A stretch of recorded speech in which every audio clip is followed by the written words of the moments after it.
Sir మీరు అదే సమైక్యవాది, ఇప్పుడు రాష్ట్రం రెండుగా విడిపోయిన తర్వాత కేసీఆర్ పరిపాలన ఎలా ఉందంటారు ఇక్కడ తెలంగాణలో? అంతా కొత్తదనంగా చేస్తున్నారండి వాళ్ళు. ఇప్పుడు కొత్తదనంగా అంటే మిషన్ కాకతీయ బ్రహ్మాండమైన ప్రోగ్రాము, అట్లాగే అంటే అది ఉద్యమం లాగా చేస్తున్నారు. ఇప్పుడు ఇంకోటి ఇది నీళ్ళు భగీరథ, దాని పేరు వాటర్ గ్రిడ్ ఒకటి బ్రహ్మాండంగా చేస్తున్నారు.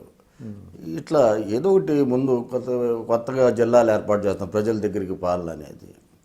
ఇక్కడ మాత్రం నేను ఒకటి చెప్పదలుచుకున్నానండి, ఈ ప్రభుత్వాలకి ఎన్ని జిల్లాలు చేసినా ఏం చేసినా సరే స్థానిక సంస్థల ప్రతినిధులకి అధికారాలు లేకపోతే అన్నీ వేస్ట్ అండి.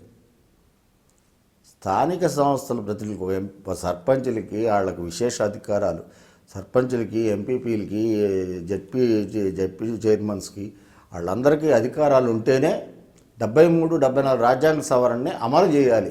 టోటో అమలు చేయాలి. చేస్తేనే రాష్ట్రాలు అభివృద్ధి చెంది, గ్రామాలు అభివృద్ధి చెంది, అన్ని అభివృద్ధి చెంది. కానీ అటువంటి కాదండి, వాడు ఏంటి పరిస్థితి? జిల్లా వాళ్ళు ఇక్కడ మంత్రిని అడుక్కోవటం, ముఖ్యమంత్రిని అడుక్కోవటం, ఇది ఇన్ఛార్జి మంత్రి. ఆడికేం అతనికి జిల్లాకి ఏం సంబంధం ఉండదు, వాడు ఒక ఇన్ఛార్జి మంత్రి. వాళ్ళు వెళ్ళి మళ్ళీ ముఖ్యమంత్రిని అడుక్కోవాలి, ముఖ్యమంత్రి వెళ్ళి ప్రైమ్ మినిస్టర్ని అడుక్కునే పరిస్థితి. ఇది ఎంతకాలం ఈ అడుక్కునే పరిస్థితి అండి? సో అది అన్ని చోట్ల జరుగుతున్నది. ఏదైతే స్థానిక సంస్థలను నిర్వీర్యం కొంచెం కేరళ బాగుంటుందండి, వెస్ట్ బెంగాల్ బాగుంటుంది. అంటే పూర్వ వెస్ట్ బెంగాల్ సిపిఎం కేరళ నంబర్ 1లో ఉంది. అంటే కర్ణాటకలో కూడా బాగానే ఉంటుంది. మీరు అన్నట్టుగా devolution of funds, devolution of పవర్స్ని వాళ్ళు బదలాయించాలి. అప్పుడే నిజమైన ఇదండి అది. సో దానికి సంబంధించి మీరు ఏమైనా కేసీఆర్కి లేఖ రాయటం అలాంటిది ఏమైనా చేశారా?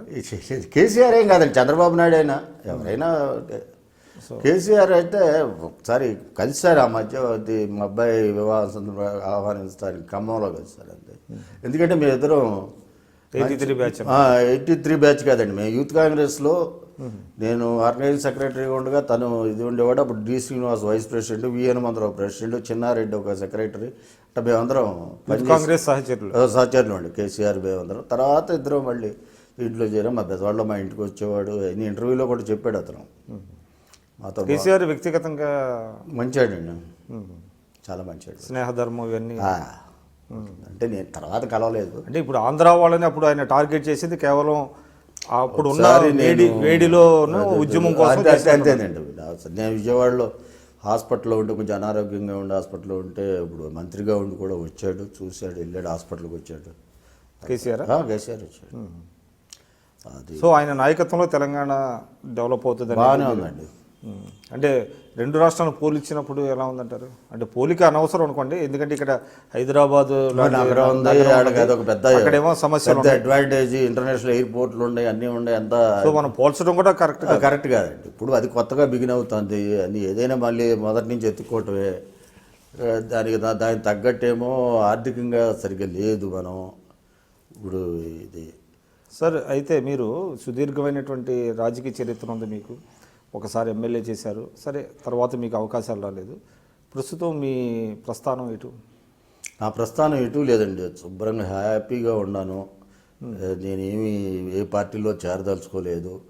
ఏమన్నా ఉంటే మాత్రం వ్యాసాల ద్వారా. ఎందువల్ల?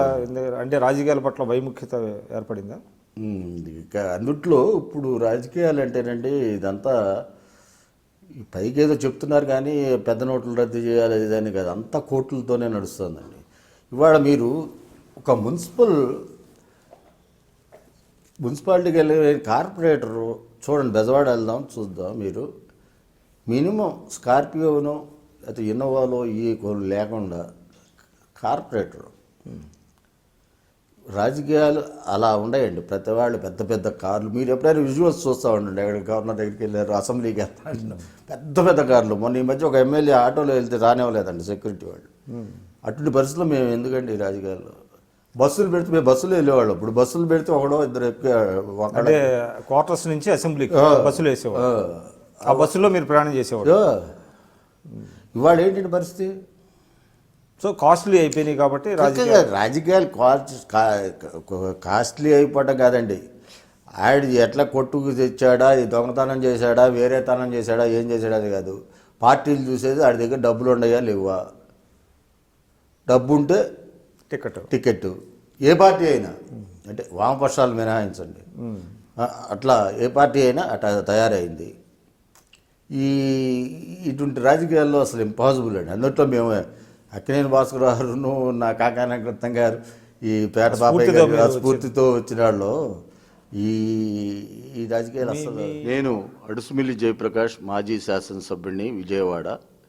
నా రాజకీయ అనుభవాల్ని, మిగతా విషయాలన్నిటినీ ఐ డ్రీమ్ న్యూస్తో నేను పంచుకున్నాను. తప్పక మీరందరూ వీక్షిస్తారని కోరుకుంటున్నాను. దాని మీద మీ అభిప్రాయాలు తెలియజేయవలసిందిగా కూడా కోరుకుంటున్నాను.